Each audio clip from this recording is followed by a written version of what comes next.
నమస్తే AP news కి స్వాగతం. విశాఖ జిల్లాలో వైసీపీ నేత మాజీ ఎంపీ విజయసాయిరెడ్డి మీడియా సమావేశాన్ని నిర్వహించారు.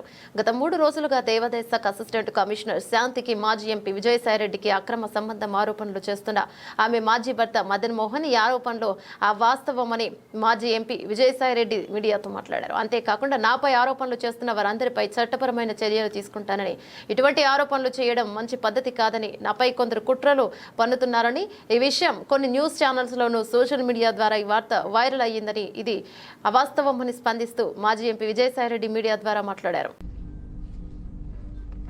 ఒక ఎంపీగా, బాధ్యతాయుతమైనటువంటి ఎంపీగా నా యొక్క బాధ్యతలను నేను నిర్వర్తిస్తా ఉన్నా. ఆ క్రమంలో సమాజాన్ని, అంతరాలు లేనటువంటి సమాజాన్ని తీర్చిదిద్దేదానికి నా వంతు కృషి నేను చేస్తా ఉన్నా.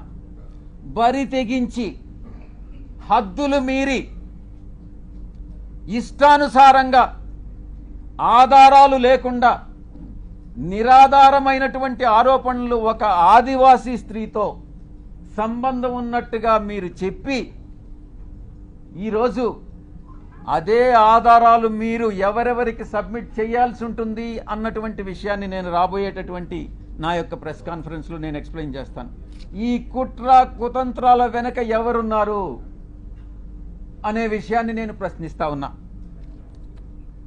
నాకు వ్యతిరేకంగా అనైతికంగా ప్రవర్తించినటువంటి వాడు వంశీకృష్ణ, 2 రాధాకృష్ణ, 3 బిఆర్ నాయుడు, 4 వెంకటకృష్ణ, 5 సాంబడు. నేను చెప్తా ఉన్నా, తప్పకుండా మీ అందరూ కూడా చట్టానికి లోబడి మీ అందరి మీద చర్యలు తీసుకోవడం జరుగుతుంది. ప్రతిపక్షంలో ఉన్నాడు వీడు విజయసాయిరెడ్డి, ఏం చేస్తాడు లేనని మీరు తేలిగ్గా తీసుకోవచ్చు. కానీ విజయసాయిరెడ్డి ఒక్కసారి పట్టుబడితే ఆ రోజు రామోజీరావు నాతో తగువేసుకున్నాడు. నేను ఏ రోజు రామోజీరావుని కలవలే. 1 సంవత్సరం రోజులు ట్విట్టర్ ద్వారా రామోజీరావుని నేను ఎదిరించా, వేధించా. ఏం చేశాడు? అదేవిధంగా అటు రాజ్యాంగబద్ధంగాను నాకున్నటువంటి ఏ అయితే వసతులు ఉన్నాయో అన్ని వసతులను ఉపయోగించి వీళ్ళందరికీ కూడా బుద్ధి చెప్తాను అన్నటువంటి విషయాన్ని నేను తెలియజేస్తా ఉన్నా. ఇక యూట్యూబ్ ఛానల్స్ కావచ్చు, కొంతమంది సోషల్ మీడియాలో గ్రూప్స్ క్రియేట్ చేశారు.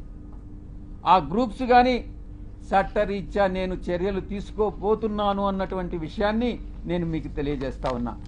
ఆ చర్యలు ఏందనేది కూడా మీకు చెప్పి చేస్తాను. మీకు వెన్నుపోటు పొడిచేటటువంటి ఉద్దేశం నాకు లేదు. మీకు చెప్పి చేస్తాను.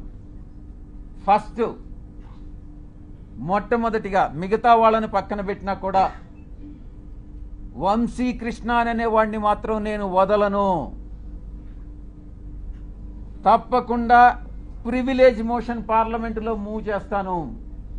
వీడు చేసినటువంటి అన్యాయానికి, అన్యాయమైనటువంటి నిరాధారమైనటువంటి ఆరోపణలకి. 2 ఎడిటర్స్ గిల్డ్ ఆఫ్ ఇండియాకి కంప్లైంట్ చేస్తా. 3 ప్రెస్ కౌన్సిల్ ఆఫ్ ఇండియాకి కంప్లైంట్ చేస్తా. నేషనల్ ఉమెన్ కమిషన్కి కంప్లైంట్ చేయిస్తా. నేషనల్ ట్రైబల్ కమిషన్కి కంప్లైంట్ చేయిస్తా. నేషనల్ హ్యూమన్ రైట్స్ కమిషన్కి కంప్లైంట్ చేయిస్తా. ఆంధ్రప్రదేశ్ ఎస్టీ కమిషన్కి కంప్లైంట్ చేయిస్తా. డిఫమేషన్ కేసు ఫైల్ చేస్తా, నేనే చేస్తా. యూనియన్ ట్రైబల్ మినిస్టర్ని కలిసి వీడు చేసేటటువంటి అన్యాయాలు, వీడు చేసేటటువంటి అకృత్యాలు, వీడు చేసేటటువంటి బ్లాక్మెయిల్స్, వీడు చేసేటటువంటి ఇండస్ట్రియలిస్ట్ అందరినీ కూడా పిలిచి వాళ్ళని బెదిరించి నీ ఇండస్ట్రీలో ఇవన్నీ తప్పులు చేశావు, నువ్వు ఇంత నాకు బ్లాక్మెయిల్ అమౌంట్ కట్టు అని బెదిరింపులను కూడా నేను కేంద్ర మంత్రికి నేను విన్నవిస్తా.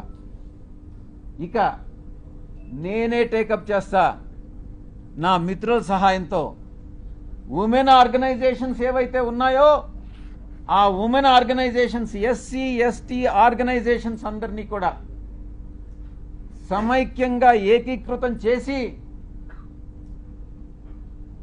వీడి మీద చర్యలు తీసుకునేటటువంటి ఏర్పాట్లన్నీ కూడా చేస్తా. ఇక కాన్స్టిట్యూషనల్ బాడీస్ ఏదైతే ఉన్నాయో న్యాయం కోసం ఇతన్ని శిక్షించేదానికి ఏదైతే చేయాలనో ఆ ప్రతి ఒక్కటి చేస్తానని నేను మీ అందరికీ కూడా తెలియజేస్తా ఉన్నా.